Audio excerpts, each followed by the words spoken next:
The conversations around gatekeeping traditionally are focused upon keeping things out, which I'm not opposed to and I'm wholeheartedly for. However, in the conversation that I was speaking about last week, I was more speaking towards being more aware and being more selective on who we are letting in to those gates. And I think that as time progresses, I think that needs to become more important and more prevalent, because the thing with gatekeeping is that whatever we're gatekeeping, whether it's art, whether it's culture, whether it's um, style, whatever the case may be, we live in an information age. We live in a digital age to where things are at our fingertips. And so people interest literally spans so wide because you can find out so much more things in today than you were in previous years.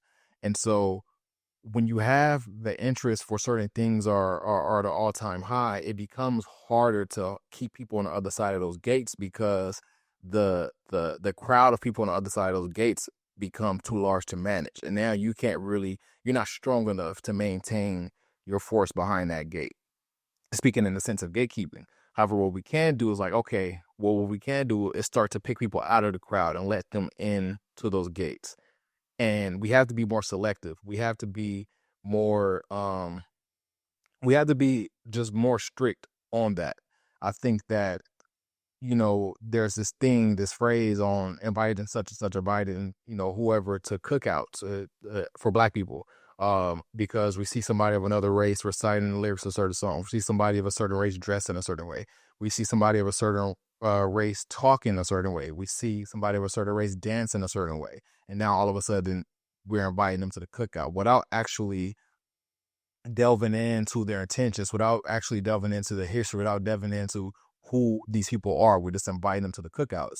And the way that I want to put this and give you all a couple examples so we can drive this home is, think about, and again, I speak from a Black experience, but the term gatekeeping and culture can apply to any culture.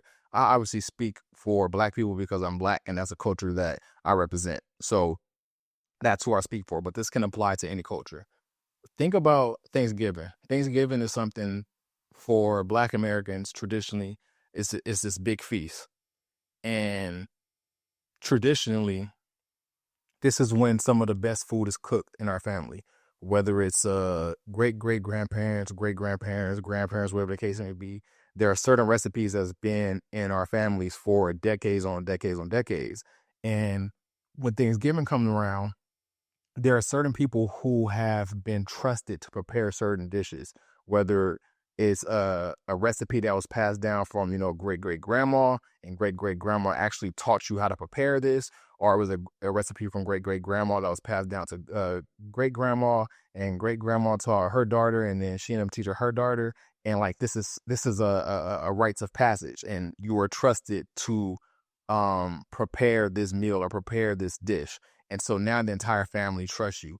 Think about, you show up to Thanksgiving one day and there's a certain dish. Let's say, like in my family, one of the proper dishes is dressing or stuffing, whatever you want to call it. And this is something that's been in my family for years.